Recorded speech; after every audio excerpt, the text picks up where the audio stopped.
Well, thank you, ladies, Denton County Republican women, for this great opportunity to have candidates speak to you and talk about what things are on our mind, what we're passionate about relative to serving our communities.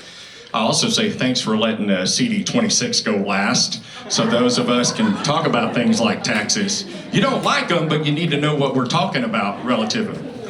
Don and I were joking earlier about why there's not a lot of people in this race, and we joked and said, well, that's because it's a real job.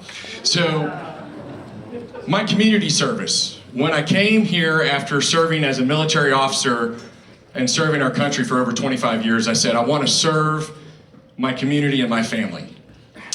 I am a disabled combat veteran, and I've been serving in veteran capacities on veteran boards. I serve on the America Future Series National Security Advisory Council, which is specific to Dallas-Fort Worth. I'm a Scoutmaster in Little Elm, and I love instilling the values that we hold dear into our future generations. I'm conservative. I read Edmund Burke. I read John Adams, Madison. I'm passionate about our founding because my ancestors were in colonial Virginia. I like to joke and say that I'm related to them, but they don't know me. My leadership style is coach, mentor, and positive leader. I'm very grateful to be working on a major project right now, developing clients inline and quality review for a very large financial institution. So I get finance, I get compliance, I get leadership, I get people. I understand how to make government work with what you've got because I did it for a number of years for the federal government. This is a wonderful place to live and call home, and I want to make sure that you don't pay more taxes than you're supposed to.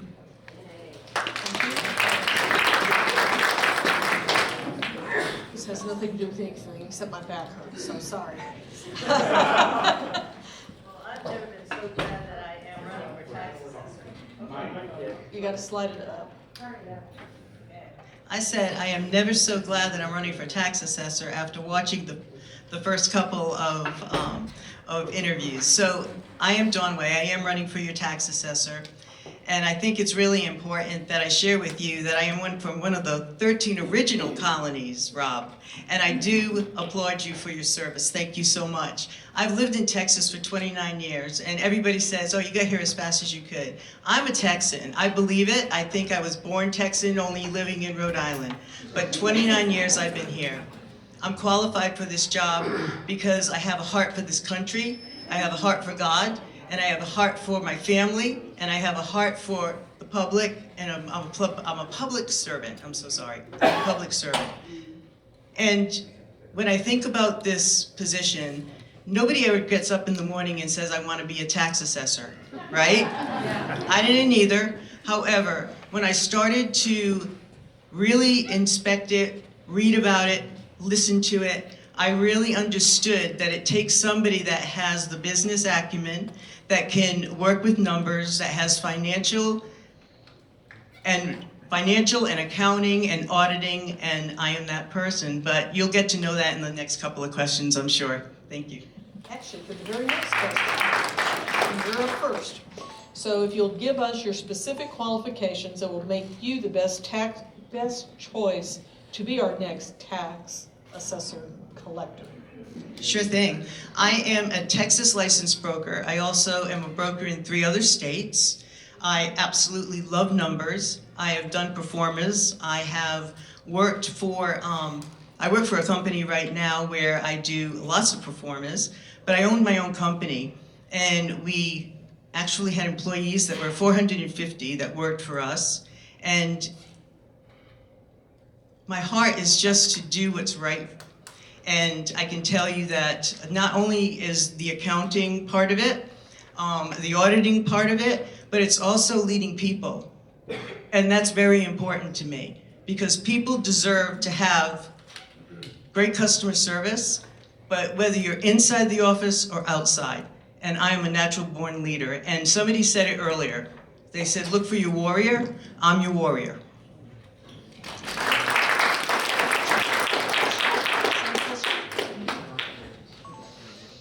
I've been very fortunate and blessed to lead people that scaled from 16 to 600 people in different types of environments.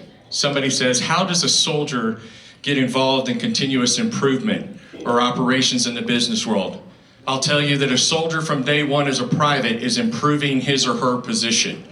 It's literally, your life depends on it. You have to dig that foxhole, put the logs over you, and make sure that you're not negatively impacted by your enemy. So continuous improvement, day one.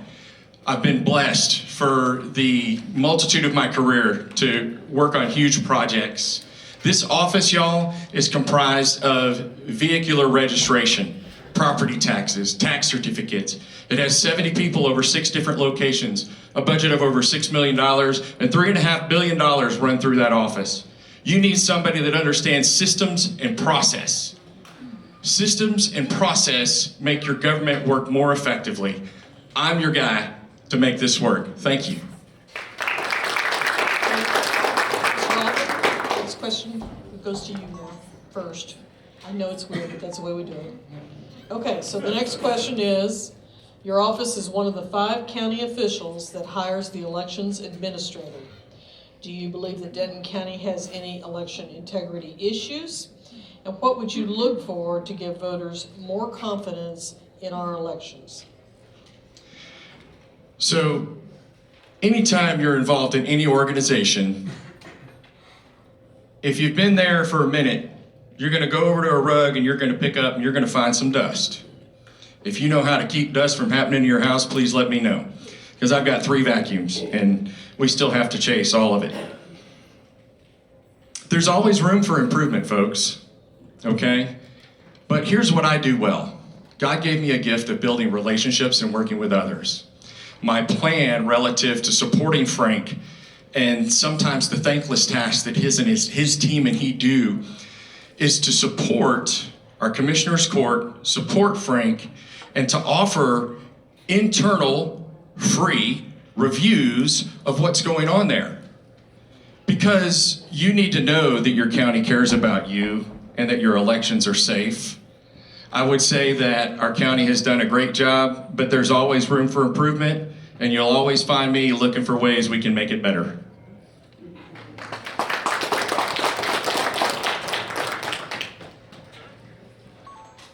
We agree on all points.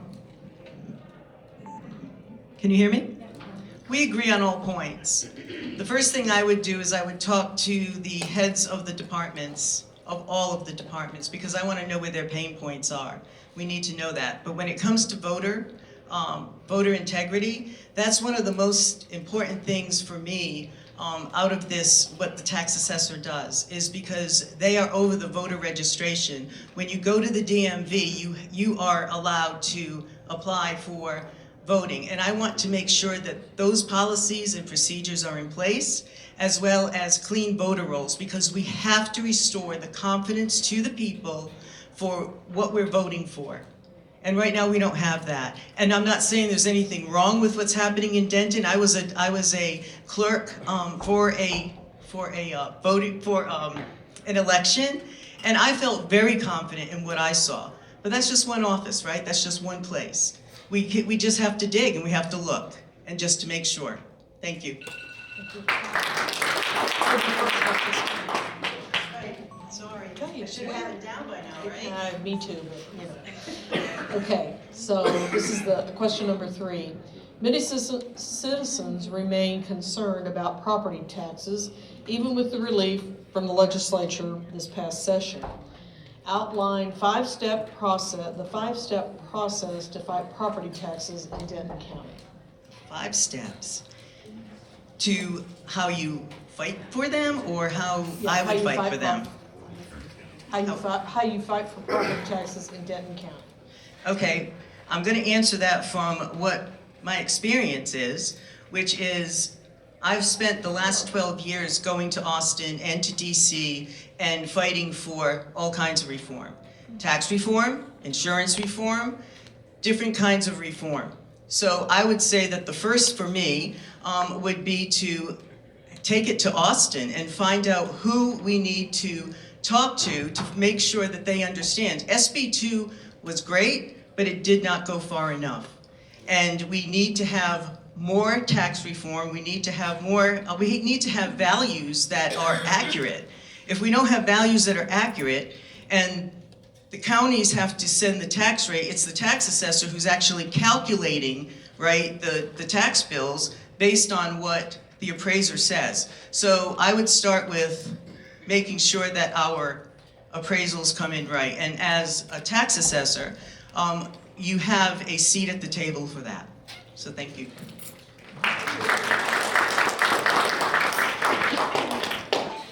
I don't need 5 steps. I'm going to do it in 3. Educate and customer service. One of the first things I'm going to do in the first year is once a month, hold a meeting, a coffee, a town hall, something around the county, and I'm going to work on teaching the elderly, the disabled, and veterans how to get the exemptions that they legally qualify for. So educate, always pick up the phone. I'm sure you're getting it, Dawn. I'm already getting calls on how to protest, and we're not even elected yet. But customer service says, I'm going to help you figure that out. The second thing is build the relationships, and especially with the appraisal district. This elected official will sit on DCAD's board. I'm going to ask the hard questions. I'm going to ask to review the systems and process. Ask, what's the formula? Why are we setting it at that rate? Tell me why. Asking intelligent questions are a very important thing for our elected officials. And then finally, work with our legislators to continue to push great policy that benefits our citizens. Closing remarks. Ever since I was blessed to come call Denton County home, we've gotten involved with serving our community and being involved with this party. I'm very blessed to know so many of you, and I'm looking forward to getting to know others of you. Service is in my heart. My life is an example of service. If you want to know more about what I've done as a professional, please go to my LinkedIn account. It's just Rob Altman 2. It's real easy to look up. I've been very fortunate and blessed to get to do some amazing things through the military and then now in the business community. Denton County is one of the largest counties in the state. It's a wonderful place to be. We've got a bright future. I'm a great leader who will serve you and give you that opportunity to make it and continue to ensure more money's in your pocket as much as possible and that we serve our citizens. We're going to take care of the office and serve you as a citizen. Thank you.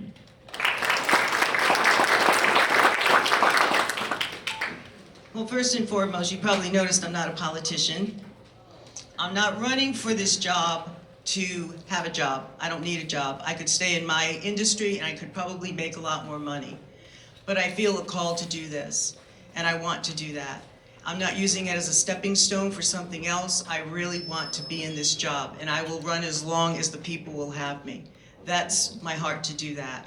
And I feel that with Michelle, who is retiring, we're losing 40 years of wisdom in that office, and a lot of knowledge in that office. And the first thing I will do on March 6th is I will call her up. I've already had meetings, and so has Rob.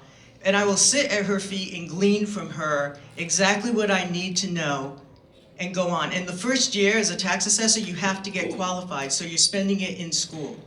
So you don't go into the job just absolutely knowing what you're doing.